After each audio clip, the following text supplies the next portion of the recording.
today's Toy Spot, we are having a look at the Hasbro Ultimate Spider-Man vs. the Sinister Six, Agent Venom versus the Green Goblin. While it may not be one of my favorite looks for the Green Goblin, I just don't like that big ogreish-like Green Goblin. It's pretty cool to get him in a figure form along with Agent Venom. It's recommended for ages 4 and up and comes to us from the folks over at Hasbro. Back of the package shows you the two figures side by side battling it out. It says, when Agent Venom senses Green Goblin coming, the web-slinging hero and the high-tech menace face off. Other figures available, there is the Spider-Man with Street Side Racer, the Stealth Armor Spider-Man with Sandman, and the regular Spider-Man. Checking out more, you can go to www.hasbro.com/Spider-Man. Spot's going to take a break and get this opened up. When we come back, though, we're going to get a better look at Agent Venom versus the Green Goblin. There's more anyway, guys. Don't go anywhere. Stay tuned. In hand, Agent Venom is a lot taller than Green Goblin. I feel like it could maybe be the other way around. I mean, he clearly dwarfs the Green Goblin. Not much of a threat when you have him compared to Agent Venom here. Let's maybe first have a look at Green Goblin here. I got still the elastic actually stuck on his arm here. Let's have a look at Green Goblin in hand. He's not really my preferred look for the character. I still like the Green Goblin mask with the purple hat. But if you're a fan of the Ultimate line, you probably like this Green Goblin incarnation a little bit more. I don't know. Let me know down below, what look do you like for Green Goblin the most? This look? Or the glider Green Goblin. His arms are a fiery translucent orange, although you can't really see much translucency through it. What's interesting to note, though, is that the top of the arm seems to be a different color than the bottom of his arm, which seems more like a smokier orange. He does have the hole on the back, but sadly he doesn't have anything on the back of the fire attachment that you could have clipped it into place. I think that could have added a little extra oomph to it, but sadly that's not the case. What you're supposed to do, according to the instructions, and by instructions I just basically mean the back of the package, is that you're supposed to take the fire, and the fire is supposed to clip kind of into his hand. That's what it does. That's all it does, ladies and gentlemen. I guess it's okay.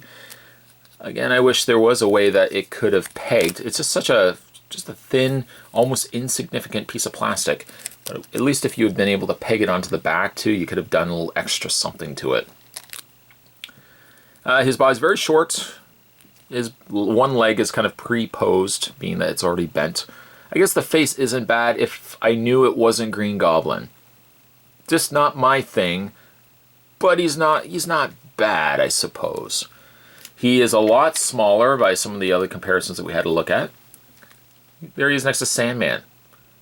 Should he not be like a little taller than that? Sandman's, I don't think, that tall or that much taller than Green Goblin here, but that's the differences between the two. Move that out of the way. Comparing him also to regular Spider-Man. He looks a little closer, I guess, to scale, but he should be still a little bit taller, I'm thinking. When it comes to his posability, Green Goblin's head is on the ball joint. Rotates all the way around and up and down. Shoulders hinge out. That's good. Bend at the elbow. That's also good, which also lets the forearm rotate all the way around. He doesn't have any waist swivel. Nothing to rotate the waist back and forth. And legs, sad to say, only rotate back and forth. You can't do anything with the knee. It looks like it almost teases you with a joint that would have been there, but sadly there is no joint to speak of. There is Green Goblin. Not really much to be said for him. He's, I hate to say, the more disappointing of the two figures. But then we come to Agent Venom. And while it may not be my preferred look for Venom, I think this figure turned out very nice. He has the peg hole on the back. So if you have any of the other Spider-Man figures, there's the regular Spider-Man rocket launcher. There is the Stealth Armor Spider-Man armor, which I guess looks a little bit more like something Agent Venom might have used. And he does also have the holes in his hands where any of the weapons can fit in place, as you can see there. Let's do a couple of size comparisons to him, shall we? There he is next to regular Spider-Man. A lot taller. Stealth armor Spider-Man. It's same figure, so it shouldn't vary in size. And then there he is next to Sandman. He's not really much color. I mean, Agent Venom only is basically all black with some white on the symbiote symbol on the back and front of him.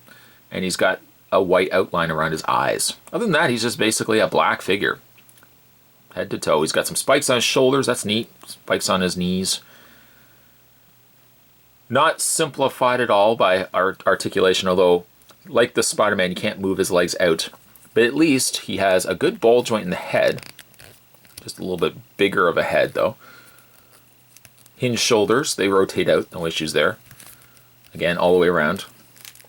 Hinge elbow, rotates also the forearm. No waist stool. Legs, sadly, forward and back only. That's it, guys. But he at least does have a hinge in the knee, which also rotates the lower leg. My favorites for this set of figures that we've looked at so far, by far, is the Spider-Man. Love him. Love the Sandman. And I like Agent Venom. Not my favorite look for Venom.